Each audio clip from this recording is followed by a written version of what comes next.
ಚಳ್ಳಕೆರೆ ತಾಲೂಕಿನ ಗೋಪನಹಳ್ಳಿ ಗ್ರಾಮ ಪಂಚಾಯಿತಿ ವ್ಯಾಪ್ತಿಯ ರೆಡ್ಡಿಹಳ್ಳಿ ಗ್ರಾಮದ ಬಸ್ ನಿಲ್ದಾಣದ ಬಳಿ ಇರುವ ಬೇವಿನ ಮರದ ಕೊಂಬೆಯಿಂದ ಕಳೆದ 4-5 ದಿನಗಳಿಂದ ಬಿಳಿ ಬಣ್ಣದ ದ್ರವ ಪದಾರ್ಥ ಸ್ರವಿಸ್ತಾ ಇರುವುದು ಗ್ರಾಮಸ್ಥರಲ್ಲಿ ಕುತೂಹಲಕ್ಕೆ ಕಾರಣ ಆಗಿದೆ. ನನಗೆ ಇಷ್ಟ ನಂದಿನಿ ತುಪ್ಪ, ಶುದ್ಧ ತುಪ್ಪ ಅಂದ್ರೆ ನಂದಿನಿ. ಬಸ್ ನಿಲ್ದಾಣದ ಪಕ್ಕದಲ್ಲೇ ಇರುವ ಈ ಬೇವಿನ ಮರದಿಂದ ಹಾಲಿನಂತಹ ಬಿಳಿ ದ್ರವ ಜಿನುಗ್ತಾ ಇರೋ ದೃಶ್ಯವನ್ನ ನೋಡುವುದಕ್ಕೆ ಜನರು ಗುಂಪುಗೂಡುತ್ತಿದ್ದಾರೆ. ಕೆಲವರು ಇದನ್ನ ದೇವರ ಮಹಿಮೆ ಅಂತ ಭಾವಿಸಿ ವಿಶೇಷ ಪೂಜೆ ಪುನಸ್ಕಾರಗಳನ್ನ ಆರಂಭಿಸಿದ್ದಾರೆ. ಮರದ ಪಕ್ಕದಲ್ಲೇ ಅಂಗಡಿ ನಡೆಸ್ತಾ ಇರೋ ಅಂಡಿಯ ವಿಯಮ್ಮ ಅವರು ಪ್ರತಿದಿನ ಬೇವಿನ ಮರಕ್ಕೆ ಪ್ರದಕ್ಷಿಣೆ ಹಾಕಿ ಬಳಿಕ ಅಂಗಡಿ ತೆರೆಯುವ ಪದ್ಧತಿ ಹೊಂದಿದ್ದಾರೆ.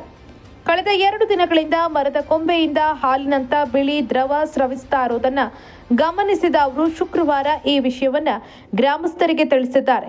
ಆ ದಿನ ದ್ರವ ಸ್ರಾವದ ಪ್ರಮಾಣ ಹೆಚ್ಚಾಗಿತ್ತು ಅಂತ ಅವರು ತಿಳಿಸಿದ್ದಾರೆ.